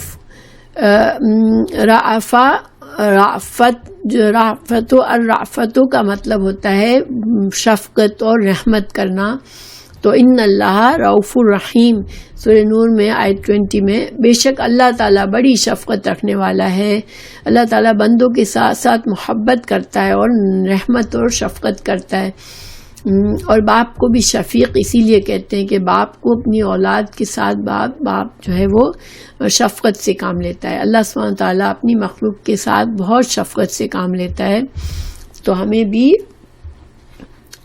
اللہ کی مخلوق کے ساتھ یہ صفت اپنانی چاہیے اور ان کے ساتھ شفقت اور مہربانی کرنی چاہیے۔ الوہاب، وہابہ ہبتن سے ہے بلا عوض کوئی چیز دے دینا یا کچھ بخش دینا۔ ہبا کرنا کا مطلب کیا ہوتا ہے؟ کوئی چیز انسان تحفے میں دے دے۔ تو الوہاب، وہبا لی ربی حکمن، سورہ 26 آیت 21 میں ہے کہ مجھ کو نبوت اور علم بخشا اللہ نے۔ یہ اللہ کی بخشش ہے، نبوت اور علم جو ہے وہ اللہ کی بخشش ہے۔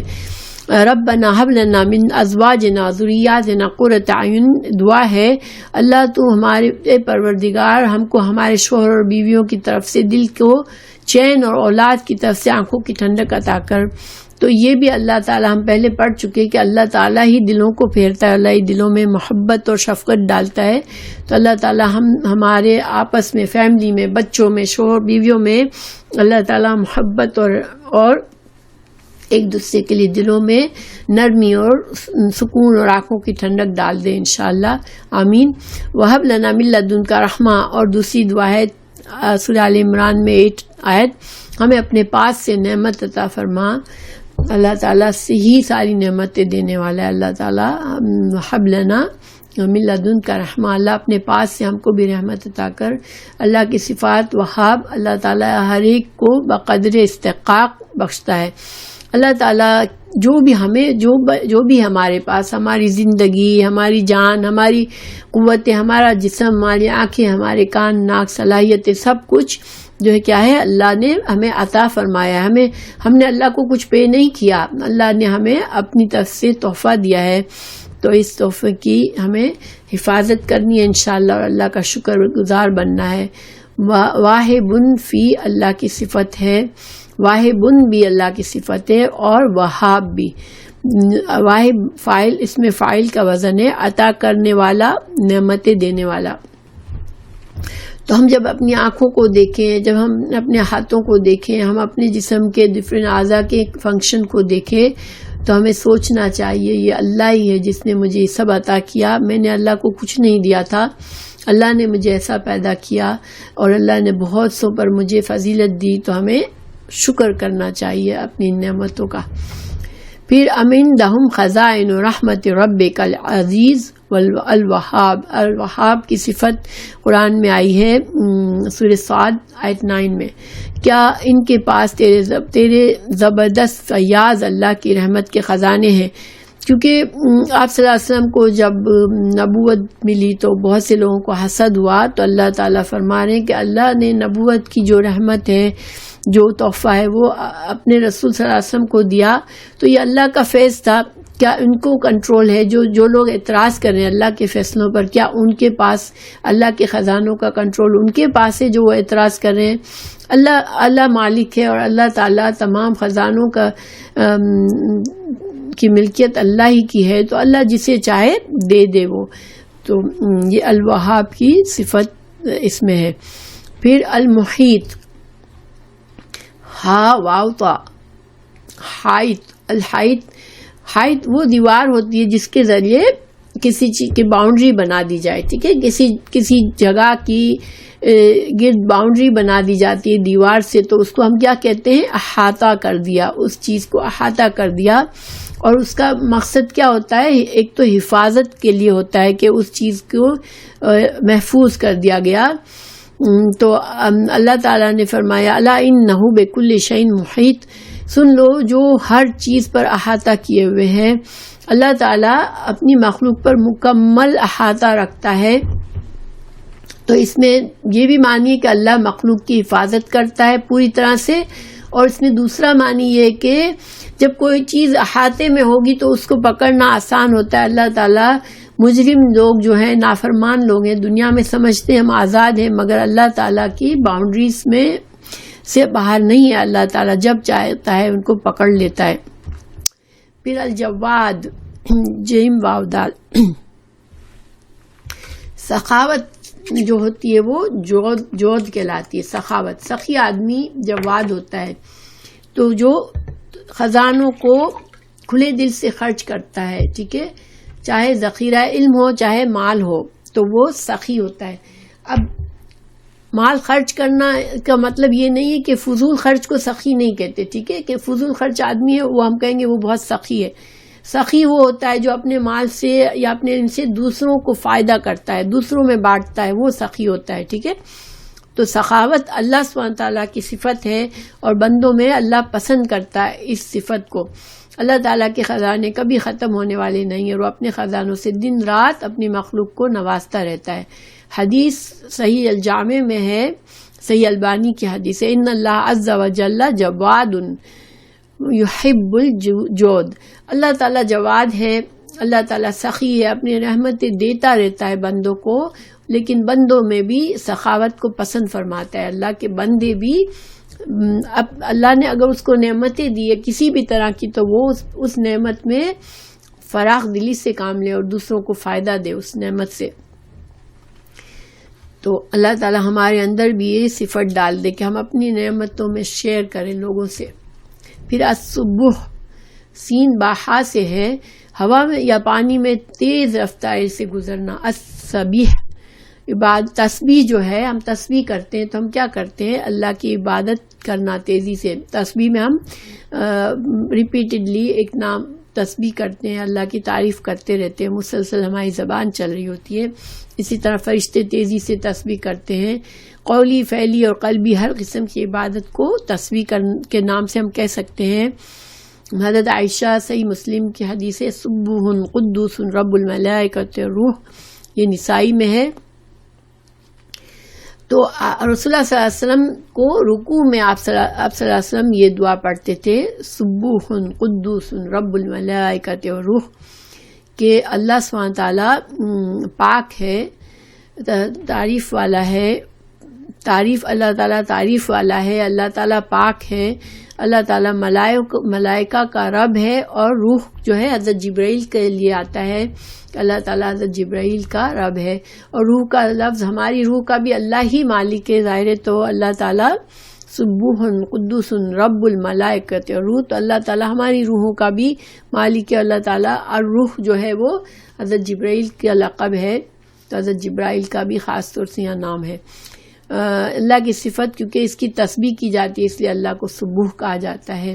الوارث، وارثہ سے ہے، واو راسا. الوارث جو ہے وہ شخص جو کہ ایک شخص کی ملکیت دوسرے کو مل جاتی ہے. جیسے جب انسان مرتا ہے تو اس کا مال اس کے وارثوں کو مل جاتا ہے. تو جو اپنے مرے ہوئے رشتہ دار کا مال جس کو ملتا ہے اس کو وارث کہتے ہیں. اللہ تعالیٰ نے اپنے آپ کو وارث کہا کیونکہ آخر کار تمام اشیاء اسی کی ملکیت میں جانے والی ہیں. سورہ الحجر میں آیت 23 میں اللہ تعالیٰ نے فرمایا وَإِنَّا نَحْنُ نُحْيِي وَنُمِيتُ وَنَحْنُ الْوَارِثُونَ، کہ ہم ہی نے زندگی دیے، ہم ہی موت دیں گے، اور پھر ہم ہی وارث ہو جائیں گے. کیونکہ ساری دنیا فنا ہو جائے گی، اور ہر انسان کا جو کچھ بھی اللہ نے دیا ہے وہ سب کا سب واپس اللہ ہی کے پاس رہ جائے گا، کوئی آدمی اس کو کلیم کرنے والا نہیں رہے گا. اس لیے اللہ تعالیٰ کا الوارث کہا گیا، اللہ کا نام اللہ نے وارث کہا. الرب، رب جو ہے کسی چیز کو بتدریج نشو نما دے کر حد کمال تک پہنچانا. تو رب کون ہوتا ہے؟ مالک، مدبر. اور اللہ تعالیٰ نے ہمیں پیدا کیا، اللہ تعالیٰ ہمیں ہماری ضرورتوں کو پورا کر کے ہماری نشو نما کرتا ہے، اور ہمیں اللہ تعالیٰ اپنے جو بھی اللہ نے ہمارے لیے جو کمال اللہ نے سیٹ کیا ہے، ہر بندے کو اللہ اس کمال تک پہنچاتا ہے. رب اصلی مصدر ہے، رب جو ہے وہ اصل میں مصدر ہے، ٹھیک ہے. اور مصدر کیا ہوتا ہے؟ کام کا نام ہوتا ہے، یعنی تربیت کرنا، یہ ترجمہ ہے اس کا. لیکن اللہ تعالیٰ کے لیے الرب فکس ہو گیا ہے، یہ اللہ کے اسماء الحسنہ میں آ گیا ہے کہ چونکہ اللہ تعالیٰ ہی کے لیے رب کا لفظ استعمال ہو سکتا ہے. دوسری چیزوں کے لیے رب کا مطلب رب استعمال کب ہوتا ہے؟ کسی چیز کی ملکیت ہوتی ہے، جیسے رب البیت. تو جب کسی اور کے لیے رب کا لفظ استعمال ہوتا ہے تو ساتھ میں مضاف الیہ ہوتا ہے، یعنی اس چیز کا رب، یعنی اس چیز کا مالک. تو کسی چیز کا ٹیک کیئر کرنے والا، اس کو پالنے والا، اس کو بڑا کرنے والا، اس کی حفاظت کرنے والا رب ہوتا ہے. تو انسان اپنے گھر کی حفاظت کرتا ہے، اس کے گھر کی نشو نما کرتا ہے گھر کے لیے، یا آدمی اپنی اولاد کے لیے نشو نما کرتا ہے. لیکن پھر رب الولد، اگر ایک آدمی اپنے بچے کی تربیت کرتا ہے تو رب الولد کہہ سکتے ہیں اس کو. لیکن خالص رب کا نام بغیر کسی اضافت کے وہ صرف اللہ کے لیے ہوتا ہے کہ اللہ ہی اصل رب ہے، کیونکہ اللہ ہی اپنے مخلوق کو پیدا کر کے اس کی ضروریات کو پوری کرتا ہے، اس کے معاملات کی ٹیک کیئر کرتا ہے. اللہ تعالیٰ اس کی نشو نما کرتا ہے. اللہ تعالیٰ ہی تمام موجودات کے مسالے کا کفیل ہے. سورہ یاسین 58 میں ہے سلام قولا من رب الرحیم، کہ مہربان پروردگار کی طرف سے انہیں سلام کیا جائے گا. جنت میں جو لوگ جائیں گے تو جنتیوں کو اللہ مہربان پروردگار انہیں سلام کہے گا. اللہ سبحانہ تعالیٰ ہمیں ان میں شامل کرے، آمین. الخالق، خالق ہم پڑھ چکے ابھی تھوڑی دیر پہلے، میں نے ایڈوانس میں کر لیا تھا جب ہم نے خلاق کیا تھا. المصور، صورت بنانے والا، صاد واو را، کسی بھی مادی چیز کی ظاہری نشان اور خد و خال جس سے اس کو پہچانا جا سکے اور دوسری چیزوں سے اس کا امتیاز ہو سکے. تو صورت بنانا دو طرح سے ہوتا ہے. دیکھیں اللہ تعالیٰ نے ہماری صورتیں الگ الگ بنائی ہیں نا، کہ ہر انسان اپنی صورت سے پہچانا جاتا ہے. تو وہ خد و خال اور بناوٹ جس کو آنکھوں سے دیکھ کر پہچانا جائے، اللہ نے اتنے بے شمار انسان بنائے، مگر ہر انسان اپنی شکل سے دوسرے کے مقابلے میں پہچانا جاتا ہے. تو یہ اللہ تعالیٰ ہی نے یہ صورتیں بنائی ہے. پھر عقلی صورت، اللہ تعالیٰ نے انسان کو ایک سوچ دی ہے، ایک فکر دی ہے، ایک انداز دیا ہے جس سے انسان دوسرے سے پہچانا جاتا ہے. ہم کسی کو اس کے بولنے کے انداز سے، اسی کی عادتوں سے بھی پہچان لیتے ہیں. تو یہ بھی اللہ ہی کی بنائی ہوئی صورت ہے. ان اللہ خلق آدم اعلیٰ صورت ہی. تو اللہ تعالیٰ نے آدم علیہ السلام کو ان کی خصوصی صورت میں تخلیق فرمایا، یعنی اللہ نے آدم کو بڑی عزت والی اچھی صورت دی. اللہ نے انسانوں کو اشرف المخلوقات بنایا. سورہ حشر میں ہے هو الخالق البارئ المصور. تو اللہ سبحانہ تعالیٰ نے انسان کو بڑی اچھی شکل و صورت دی ہے، اچھی بناوٹ دی ہے، اس کی صلاحیتیں دی ہیں تاکہ وہ دوسری بہت سی مخلوق سے اس کو اشرف بنایا ہے. الکریم، کاف را میم، اللہ تعالیٰ اپنے بندوں پر احسان اور انعام فرماتا ہے. اللہ اپنے کرم سے بندوں کو نوازتا ہے. سورہ انفطار میں ہے یا ایھا الانسان ما غرک بربک الکریم، اے انسان تجھے تیرے رب کریم سے کس چیز نے بہکا دیا. یعنی جو رب تجھے اتنی نعمتیں دیتا ہے، تجھ پر اتنے احسانات کرتا ہے، پھر تو دنیا کے پیچھے پڑ کے اس رب کو کیسے بھول جاتا ہے. یہ بڑی سوچنے والی آیت ہے. فرسٹ ٹائم جب اس کا ترجمہ میں نے اس کو پڑھا اور اس کو سنا سمجھا تو مجھے واقعی ایک دل ہل گیا کہ واقعی اللہ سبحانہ تعالیٰ کہ کتنے احسانات ہیں ہم پر، اور ہم کتنا رب کے بارے میں غور و فکر کرتے ہیں اور کتنا ہم دوسری چیزوں میں مشغول ہو جاتے ہیں۔ تو اللہ تعالیٰ نے خود ہمیں جھنجھوڑا اس آیت میں کہ انسان تجھے کس چیز نے دھوکے میں ڈال دیا ہے، اپنے رب کریم سے تو کیوں غافل ہو گیا ہے۔ المقتدر، قدر سے ہے طاقت اور قوت رکھنے والا۔ سورہ القمر 54-55 میں اللہ تعالیٰ نے فرمایا ان المتقین فی جنت و نہر فی مقعد صدق عند ملیک مقتدر۔ اللہ تعالیٰ نے یقیناً ہمارا ڈر رکھنے والے جنتیوں اور نہروں میں ہیں، راستی اور عزت کی بیٹھک میں قدرت والے رب بادشاہ کے ملیک کے مقتدر، قدرت والے بادشاہ، یعنی اللہ تعالیٰ کے پاس ہر طرح کی قدرت ہے، جو چاہے کر سکتا ہے، کوئی اسے عاجز نہیں کر سکتا۔ اللہ تعالیٰ ہمیں ان لوگوں میں بنائے جو اللہ کے پاس، اللہ اپنے ملیک اور مقتدر کے پاس ہوں گے انشاءاللہ۔ المہیمن، مہیمن کی صفت بہت غور طلب ہے۔ یہ حمزہ میم نون سے بنی ہے۔ ہیمنا نگرانی کرنا، حفاظت کرنا، شاہد ہونا، معتمد، وکیل۔ اللہ تعالیٰ مہیمن ہے، وہ اپنی مخلوق پر شاہد ہے، اس کی نگرانی فرماتا ہے، حفاظت فرماتا ہے، اور مخلوق کے اعمال اور ان کی روزیوں اور ان کے اجل کا کفیل اور ذمہ دار ہے۔ یہ اصل میں مأمن تھا یہ لفظ۔ اس کو دیکھیں، مأمن کو پڑھنا عجیب سا لگتا ہے، اس کو عربی زبان میں بعض الفاظ کو میں جب حمزہ یا اس میں حمزہ یا واو یا ہوتے ہیں تو ان کو بدل کر لفظ کو ایسا بنا دیتے ہیں کہ پڑھنے میں آسانی ہو۔ جو پرندہ اپنے بچوں کے اوپر پھیلائے ہوئے منڈلاتا رہتا ہے، اس کی حفاظت اور غذا کا خیال کرتا ہے، اس پرندے کو مہیمن کہتے ہیں۔ تو اللہ سبحانہ تعالیٰ جو ہے وہ امانت والا ہے، ہر چیز پر امین ہے۔ اللہ سبحانہ تعالیٰ انسانوں کی پوشیدہ چیزیں اللہ کے سامنے ہیں، مگر اللہ تعالیٰ اس پر امین ہے۔ اللہ تعالیٰ ہماری ہر برائی کو لوگوں میں کھول کر نہیں رکھ دیتا، اللہ امین ہے، اللہ امانت سے سنبھالتا ہے۔ پھر سورہ مائدہ میں قرآن مجید کی صفت میں قرآن مجید کی صفت بھی مہیمن بتائی ہے، کیونکہ قرآن بھی ہے جو پچھلی کتابوں پر مہیمن ہے۔